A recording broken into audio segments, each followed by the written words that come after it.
Halo Sobat Binar semuanya, ketemu lagi bersama saya Dani Sanjaya Arvensia, SPSI, MPSI Psikolog. Saya di sini sebagai psikolog dari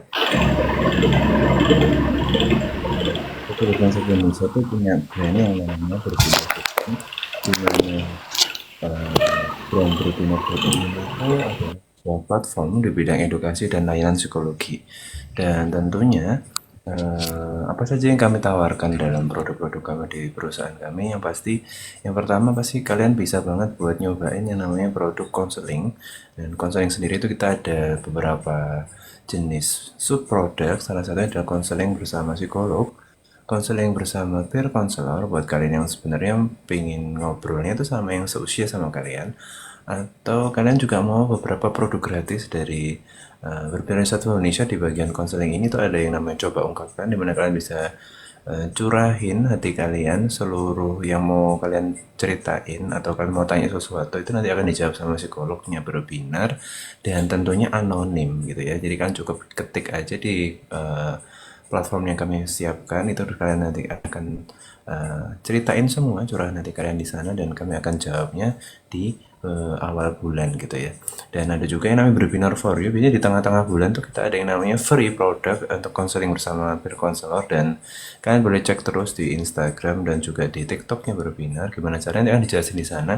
Story-nya bakal sering muncul di tengah-tengah bulan, jadi kalian bisa cek di sana karena itu layanan yang ada tiap bulan. Jadi kalau kalian mau gratis, kalian bisa tunggu di tengah-tengah bulan. Dan selain konseling, kita juga punya yang namanya psikotes atau tes psikologi. Nah, tentunya dengan tes psikologi ini, apa sih yang dimaksud sama tes psikologi yang ada di Berbinar itu? Tentunya kalian bisa cobain cara supaya kalian tahu kira-kira kalian tuh kayak gimana gitu ya. Kayak gimana tuh kayak gimana maksudnya gitu ya, maksudnya.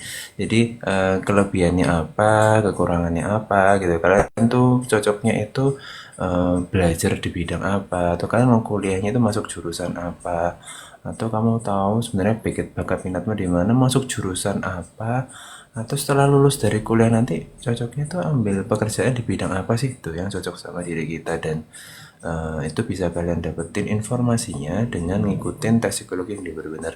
Untuk harganya berapa, price listnya gitu ya, dan termasuk eh, gimana dapat apa, benefitnya apa, itu bisa kalian cek langsung di Instagram maupun TikTok yang berbeda. Tanya sama adminnya. Di sana juga kami sediakan ada link, dan kami juga punya website loh, dan ini baru belum setahun terakhir, dan tentunya kalian bisa cek di sana produknya apa aja, ketemu sama psikolognya siapa aja sih. Nah, itu kalian bisa cek di sana.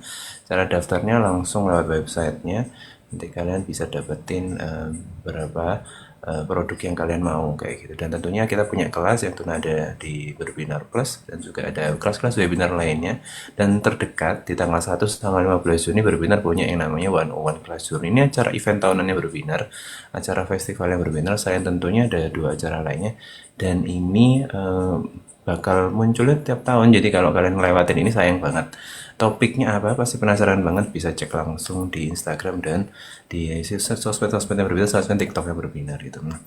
Nah, hari ini kita akan ada acara yang namanya live TikToknya berbinar. Apa sih namanya? Namanya adalah Berarti atau Berbinar Here's to You, di mana kalian bisa ngobrol langsung sama psikolog associate-nya Berbinar, sama saya sama Dani, dan kalian bisa tanya apapun gratis gitu ya. Kalau bayar di Berbinar kalian tahu sendiri harganya berapa gitu ya. Dan ini mumpung edisi gratis, ngobrol di sini tapi bukan buat kita ngebahas apa jadi kelemahanmu atau ngebahas buat ngejulitin orang lain. Di sini kita ngebahas sesuatu yang bisa menginspirasi orang lain. Jadi harapannya ceritamu nantinya bisa didengar sama teman-teman Sobat Binar yang lagi nonton di live TikTok Berbinar, atau siapapun yang belum follow Instagram atau TikTok yang Berbinar.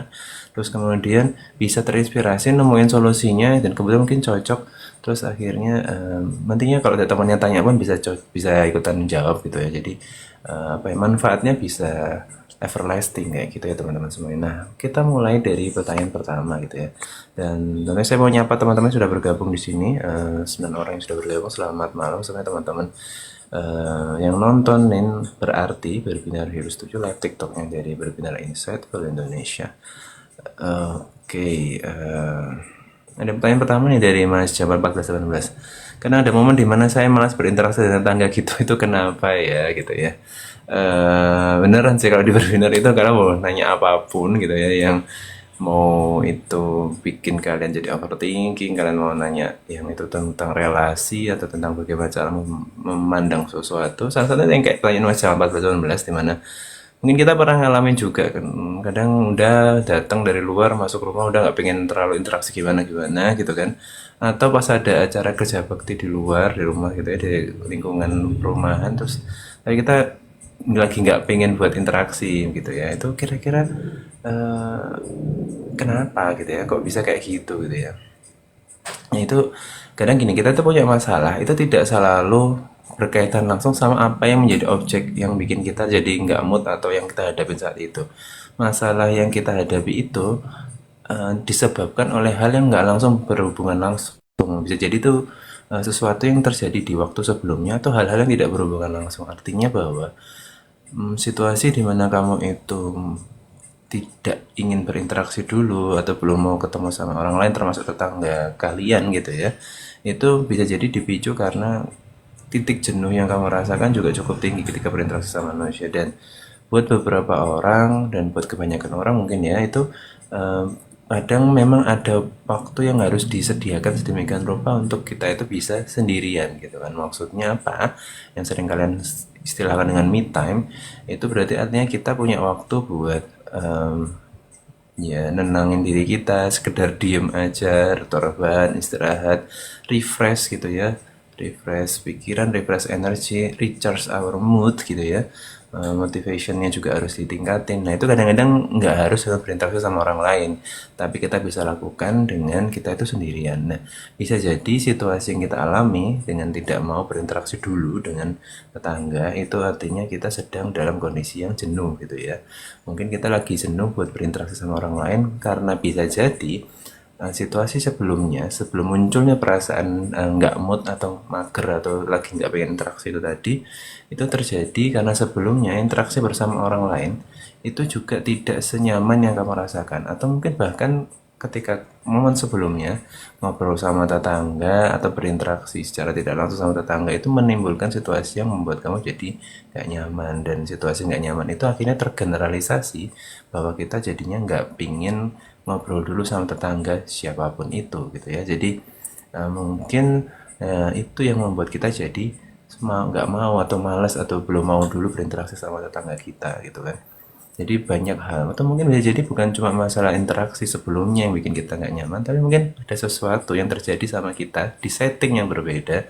Misalkan kita mau lagi ada masalah di kampus, di kantor, yang itu kebawa sampai ke lingkungan rumah, dan pas kita keluar atau masuk rumah kan ketemu tetangga, jadi kita nggak terlalu pengen buat ngobrol dulu karena takutnya kita lagi posisi yang marah atau lagi sedih itu lagi kepancing, malah jadinya nggak enak keluarnya di depan tetangga. Jadi banyak hal yang membuat kita jadi nggak mau atau malas berinteraksi sama tetangga di momen-momen tertentu. Tapi yang pasti teman-teman semuanya, berinteraksi sama sesama manusia itu tidak selalu menimbulkan sesuatu yang itu negatif. Artinya kita sebagai manusia itu kan pasti makhluk yang perlu saling berinteraksi satu sama lain karena kita memiliki sesuatu yang mungkin dimiliki orang lain dan kita nggak memiliki sesuatu, dan kebetulan yang kita yang nggak miliki itu dimiliki oleh orang lain. Jadinya itulah fungsi dari interaksi sosial, bahwa kita bisa saling memenuhi kebutuhan masing-masing pihak. Jadi nggak ada salahnya buat berinteraksi sama tetangga, tapi jika memang sedang jenuh atau sedang banyak pikiran atau lagi nggak mood, maka nggak apa-apa, silakan kamu bisa me time dulu, lakuin hal yang kamu senengin. Kemarin kejawab ya buat masalah 14-19. Ya nggak apa-apa, yang kamu lakuin pura-pura sibuk supaya nggak nyapa gitu ya. Itu mungkin nggak yang frequently gitu ya, yang apa regularly kamu lakukan gitu kan, tapi itu pada momen-momen tertentu aja, dan mungkin pada tetangga-tetangga tertentu aja mungkin kamu punya pengalaman yang tidak menyenangkan gitu kan. Tapi kita nggak bisa pukul rata, kita harus sadar bahwa setiap orang itu memiliki karakteristik yang berbeda dan tentunya akan memiliki yang berbeda juga, sehingga menyenangkan atau tidaknya pasti akan berbeda juga. Jadi kita nggak boleh pukul rata karena kita nggak suka sama satu tetangga akhirnya kita nggak suka sama semua tetangga gitu ya. Jadi mudah-mudahan Mas Jamal bisa lebih baik ya kondisinya di sekitar rumahnya setelah ini gitu ya. Oke. Mas Eja dan Mbak Desyanuri sepertinya juga punya pengalaman yang sama nih sama Mas Jamal 14-19 gitu ya. Sama banget lagi, aku saking malasnya berinteraksi orang sekitar nggak tahu aku ada gitu kan. Nah tapi ya kadang dalam situasi tertentu kita tuh memang eh, apa ya, nggak harus orang lain recognize situasi kita gitu. Ada beberapa situasi di mana kita itu lebih nyaman gitu, atau ada beberapa orang yang lebih nyaman itu ketika melakukan sesuatu yang itu bisa impactful kepada orang lain itu justru nggak pengen kelihatan gitu kan. Dan itu mungkin kalau kalian ketahui sebagai orang-orang yang kadang-kadang membantu nyumbang atau apa itu yang nggak pengen kelihatan atau namanya nggak mau disebutin gitu kan. Itu juga di lingkungan sekitar kita pun banyak yang seperti itu, dimana sebenarnya kadang orang sebenarnya nggak pengen ketahuan kalau kita itu mau berinteraksi, tapi kita bisa ngasih manfaatnya buat orang lain gitu kan. Jadi ya nggak apa-apa kalau memang lagi pingin nggak terlalu kelihatan gitu kan, atau mungkin kamu ngerasa kok selama ini aku coba berinteraksi tapi kayaknya mereka juga memberikan respon yang tidak sesuai sama yang aku harapkan gitu. Kadang memang itu tadi saya bilang tadi bahwa kita berhadapan sama karakteristik manusia yang berbeda-beda. Jadi kalau memang kita punya perspektif tertentu, maka jangan generalisir, jangan menggeneralisasi, jangan menyamaratakan bahwa kita punya pikiran yang sama terhadap satu orang itu sama terjadi juga pada orang lain. Kayak gitu. Nah, ini juga ada nih pengalaman dari Mbak Rey gitu kan. Kalau aku ngeliat tetangga langsung muter balik gak jadi keluar lah ini. Kadang-kadang juga gitu ya. Kadang kebanyakan dari teman-teman sekalian mungkin punya tetangga yang itu mungkin tidak memberikan kesan yang bagi gitu ya, kesan yang positif, sehingga kadang kita jadi nggak nyaman. Kadang-kadang personal apa ya, personal space kita juga lagi terganggu gitu kan. Belum lagi kadang kita terhambat oleh yang namanya dalam dunia komunikasi itu adalah stigma gitu ya. Kadang orang berpikir kalau teman-teman yang mahasiswa pulang malam itu dipikir kita tuh melakukan hal-hal yang negatif atau apa. Padahal sebenarnya kita lagi ngerjain tugas atau lagi main sama temen, yang kadang buat beberapa orang dengan konteks budaya yang berbeda itu dianggap sesuatu yang salah gitu kan. Sehingga kadang kalau kita tahu kita lagi pulang malam dan kebetulan pas ada tetangga lewat besoknya, terus tiba-tiba dia agak memicingkan mata gitu ya, sehingga kesannya kok kita salah banget gitu ya, padahal sebenarnya nggak ada hubungannya juga kehidupan dia sama kehidupan kita, tapi kenapa dia ngejudge segitunya. Nah itu ya kita tahu bahwa ya akan ada orang seperti itu dalam kehidupan kita ke depannya gitu ya, karena kita berada di lingkungan manusia yang manusia itu karakteristiknya beda-beda gitu ya.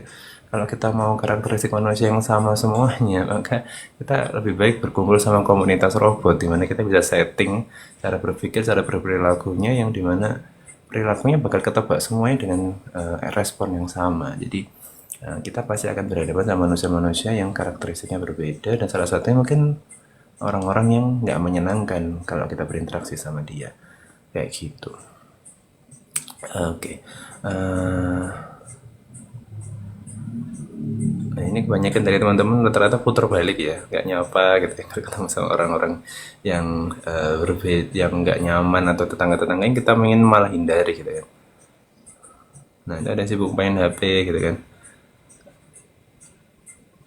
Kadang kita ngerasanya malas duluan, takut ditanya terkait entah itu kuliah kejadian gitu-gitu mas. Nah betul Mbak Caroline, itu saya pernah mengalami hal serupa gitu. Ini bukan berarti terus psikolog itu flawless gitu ya, nggak ada salahnya, nggak ada pernah pengalaman buruk atau nggak pernah punya rasa trauma dan segala macam. Enggak, ya kita semua pasti punya pengalaman buruk, dan kita semua juga pasti punya pengalaman yang positif.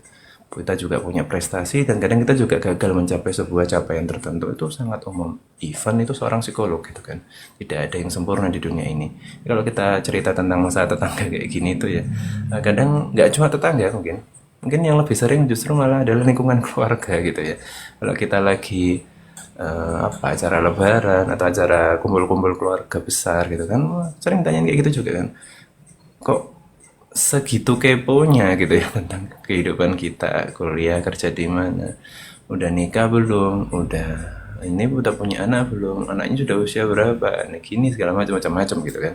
Dan itu tidak akan pernah bisa berhenti gitu. Kebiasaan budaya yang semacam itu tuh memang secara kita sadari memang itu terjadi di lingkungan sekitar kita ya. Kita harus hidup di dunia yang seperti itu mau nggak mau, dan artinya bahwa kalau kita sudah tahu yang kita hadapi adalah orang-orang yang seperti itu, maka kita harus belajar untuk bersiap gitu ya. Bersiap apa? Bersiap untuk menciptakan jawaban-jawaban yang membuat kita nyaman, tapi secara tidak langsung kita tidak menimbulkan kesan negatif dari orang lain gitu kan. Jadi ya stay cool gitu ya, stay cool, apa ya, keep smiling, tapi tetap jawabannya itu on point gitu. On point artinya nggak harus menjawab sesuatu gitu kan, tapi kayak misalkan ya doakan aja kayak gitu gitu. Jadi nggak harus jawab udah punya anak berapa, ya doakan aja semoga cepat punya anak yang banyak segala macam kayak gitu. Jadi intinya tidak harus dijawab jumlahnya, tidak harus dijawab apa yang dia mau, tapi kita bisa jawab sesuatu yang itu nyejukin suasana kayak gitu tuh. Nggak bisa sekali dua kali, sekali dua kali tiga kali empat kali mungkin masih emosi, masih marah, masih tersinggung. Lama kelamaan kita akan terus-terusan berhadapan pada situasi itu dan harus mencari solusi atas situasi itu. Jadi kita nggak boleh terus-terusan diem, atau mungkin kita terus-terusan menghindar gitu kan, karena apa, kita tetap berada di dunia yang stigmaful banget gitu ya, sangat.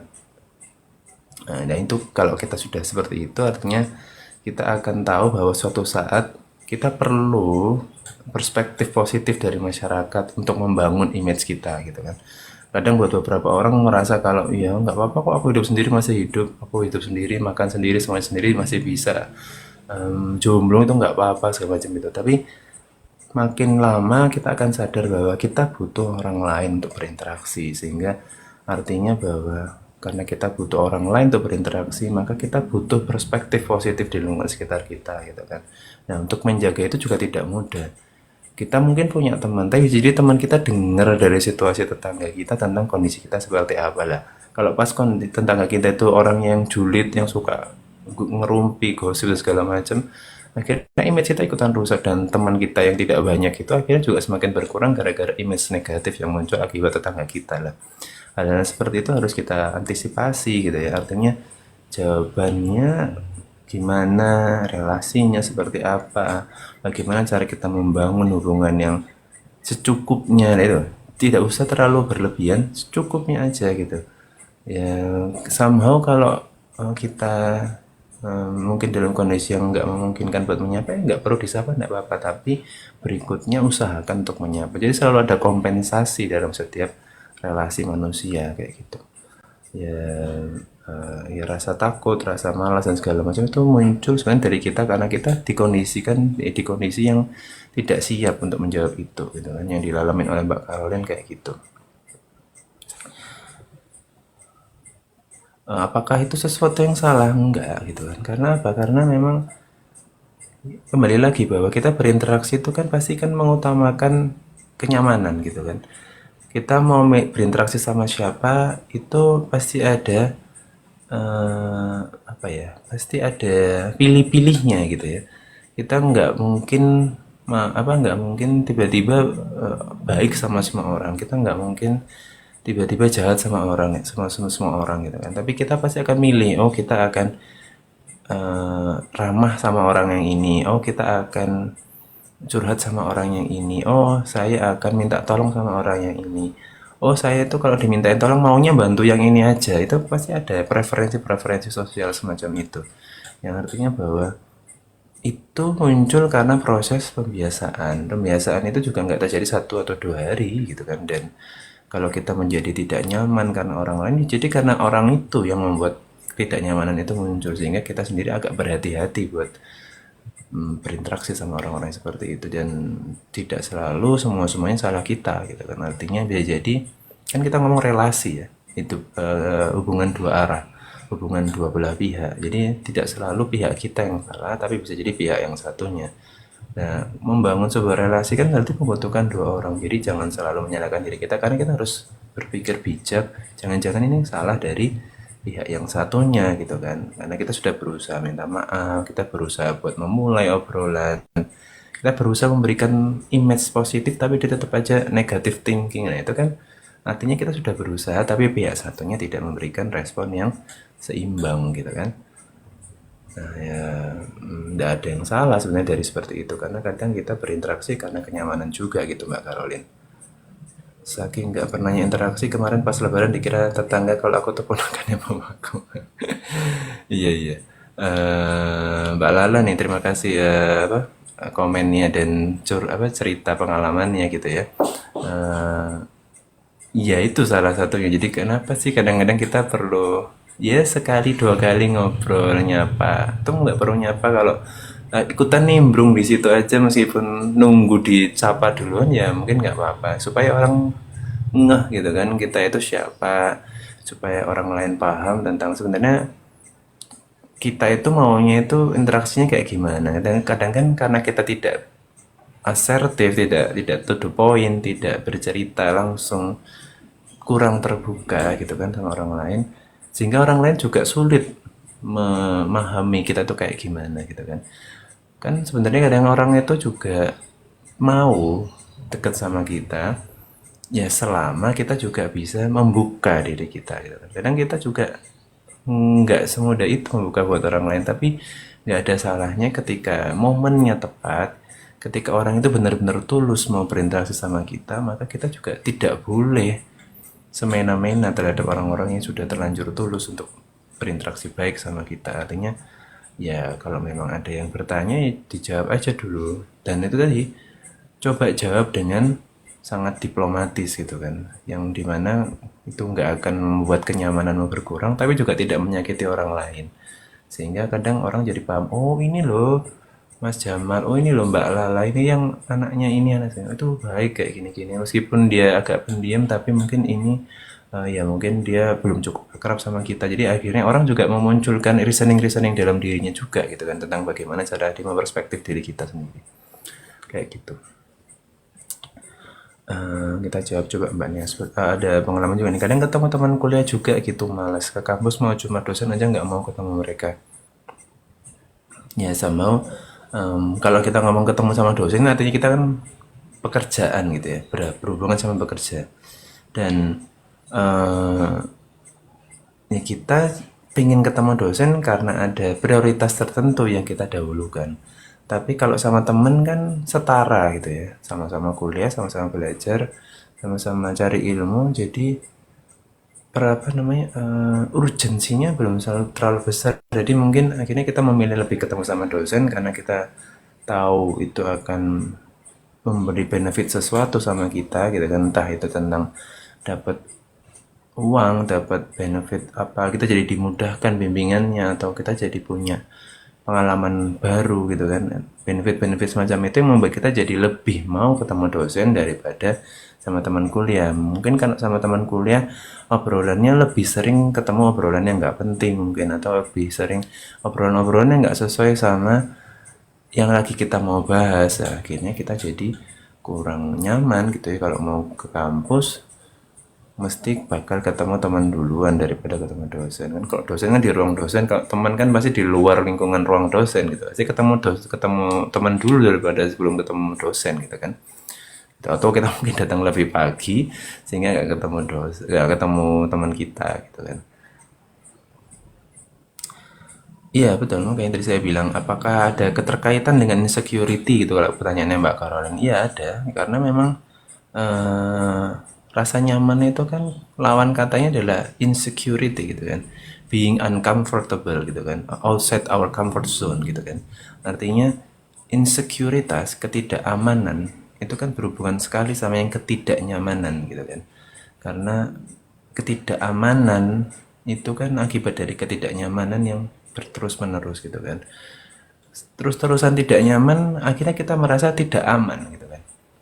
Ini kalau aku gini terus sama orang ini, lama-lama aku nangis terus nih. Kalau aku terus-terusan ngobrol sama orang ini, aku jadi menyakiti diriku sendiri nih. Nah, karena muncul tidak aman kan, ketidaknyamanan yang berturut-turut, ketidaknyamanan yang konsisten, ketidaknyamanan yang sequential gitu ya. Itu akan mengakibatkan insecurity gitu ya, ketidakamanan. Sehingga kadang kita menjadi memilih untuk mengamankan diri kita dengan tidak berinteraksi, mengamankan diri kita dengan tidak ketemu sama teman, mengamankan diri kita dengan malas-malasan ke kampus gitu kan, mengamankan diri kita dengan cara mengurung diri di kamar. Itu yang untuk lebih parah lagi ya kadang-kadang itu ya. Itu yang kadang ditanya berkaitan, pasti berkaitan gitu ya, Mbak Caroline. Oke, nih, ada pengalaman dari Mbak Alsor gitu ya. Bahkan ada suara paket aku suruh lempar aja ke dalam gitu ya. Iya. Kalau ini beda lagi ya, karena eh, sekarang memang lagi musimnya online shopping gitu ya. Karena kita tahu online shopping itu relate sama yang namanya delivery service gitu kan. Dan kita tahu juga di lingkungan sekitar kita banyak sekali fake delivery service yang artinya itu jadi bagian dari proses kejahatan gitu kan, yang kebohongan informasi gitu kan, bahwa kita itu tidak beli tapi dianggap beli, kita itu dibilang COD tapi kita nggak beli apa-apa. Kadang kita juga tahu banyak kejahatan-kejahatan yang orang menerobos masuk rumah dengan dalih sebagai seorang delivery kurir gitu kan, yang itu macam-macam lah kriminal-kriminal yang terjadi. Makanya kadang sekarang kan orang kan perilaku berikutnya yang muncul akibat ketidaknyamanan atau ketidakamanan situasi lingkungan itu kan akhirnya memunculkan orang-orang yang pakai CCTV gitu kan. Nah itu yang saling berkaitan satu sama lain, dan yang dialami oleh Mbak Half Explorer wajar sekali gitu ya, karena kondisi sekarang yang banyak sekali pencurian motor, banyak sekali pembobolan rumah, banyak sekali pengiriman barang palsu, atau bahkan kita dapat kiriman yang itu tidak menyenangkan gitu kan. Itu sangat mungkin terjadi gitu. Kadang untuk mengamankan itu kadang-kadang kita tidak terlalu berinteraksi sama orang-orang yang kurir itu tadi, tapi bukan berarti terus semua kurir itu jelek gitu ya, atau semua kurir itu negatif, enggak. Banyak juga kurir-kurir yang positif, yang artinya bahwa kita tahu mereka bekerja dengan serius, bekerja dengan menaati SOP dari perusahaannya, tapi yang menjadi masalah sebenarnya kan adalah oknumnya gitu kan, oknum dimana kita tahu orang-orang yang oknum sebagai seorang kurir ini itu memanfaatkan situasi boomingnya online shopping ini untuk memperoleh keuntungan tertentu dari orang lain yang beli online shopping itu gitu kan. Dan itu kan sebenarnya bukan satu atau dua kali aja, itu kan mereka yang oknum-oknum itu kan melakukan itu karena dia itu memantau, mengobservasi kondisi sekitar rumah kita. Oh, dia tahu kita sering beli, ya dia tahu ada celah di sana untuk bisa masuk ke area rumah kita. Jadi ya sangat wajar jika memang Mbak Half Explorer mengalami ketidaknyamanan gitu hingga harus lempar paket ke dalam rumah gitu kan. Itu iya normal, masih. Kalau ditanya apakah ini masih normal, iya masih normal tentunya. Yang penting adalah setelah